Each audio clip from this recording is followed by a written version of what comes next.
Okay, so we have not recorded any video since yesterday when we were putting down the pipe clamps and squashing everything together on this.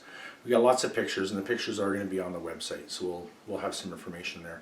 But we got the floor done here throughout yesterday afternoon and today, and we learned a couple things along the way, but nothing really big and surprising, nothing really complicated.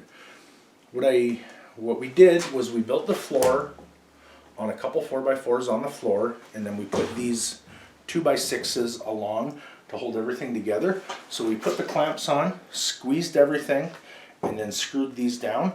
The one thing that I think now that I wish I would have done is I wish I would have put some construction adhesive between these 2x6s and the floor right here, because this is going to be the bottom side of the tub. It's not going to be sitting in water.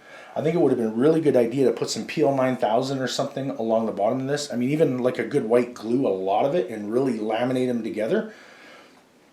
From what I've read and seen, nobody really does that though, so maybe it's not warranted. We used stainless steel screws to put these down. We were looking at singles that were super expensive, number 8 by 2 inch. These were pretty affordable. The box, the container of 100 was half the price of the container of 400. So I got lots. We got 2-inch stainless steel screws that we used.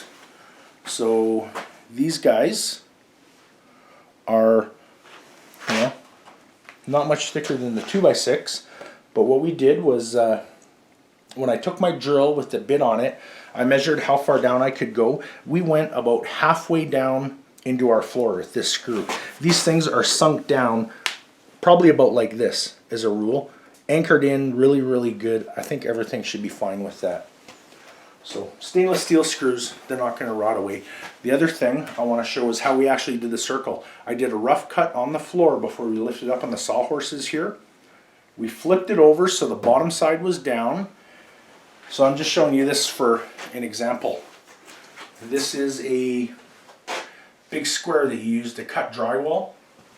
So what I did was I took this apart and got rid of the T side of it.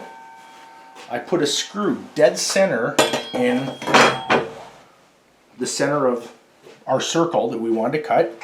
And then if you come to this side, let's just show this hole. I drilled a hole through the center of this guy that this pen would fit into. So we could set the pen in the hole, have the screw resting against the end like that. Let's go to the other side because it's not in dead center right now. Let's swing to the other side. I'm going to show you basically how we figured this out. See, I can't because we're pretty much lined up. But what we did was we had the end sitting against the screw in the middle, and then over here we just stuck the pen down, and I just pushed it, and we just kind of walked around in a circle and drew a line. And that's where we cut. So we've got a pretty perfect circle right now with the exception of one little spot. And I'm going to show you guys this one. If you come down at an angle from the top, you'll see this big wave in here. This was, I think, mostly not holding the jigsaw correctly, and it kicked off a bit. But I'll clean this up. This part needs to be taken back a little bit. We'll blend it all in. You know what, once the staves are on, I don't think it's even going to get noticed. I'll probably hide this side back where the burner is because it's going to have a cover on and it's going to be fenced in anyways. So I'm going to make a mark on here and actually remember that the wood burner is going to go on this side. We'll do that right now. So yeah, this is where we're at. We got the floor done. We already flipped it over so we can't show you the other side, but I am going to do one thing here. I'm going to squeeze around to the other side here. And this is, let's get a shot of what this is going to look like when it's wet, because cedar when it's wet is nothing like when it's dry. And we actually, when we built the floor and picked out the boards, the other side were the ones with the real good color in it. So the other side is a little bit more brilliant than this is going to be. Middle to this side, you'll see how much more color actually pops on this. So this is where we're at. Just wanted to do this one really quick. And I don't know how much we're going to get done in the next couple days here. But this is where we're at right now. And I'll write some stuff up on the website for what we're going to do next. and let you go. This is what we got. Our floor is almost done.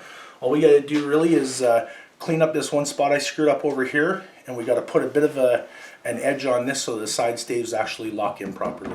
But we'll come to that when the time comes. So for now, see you later.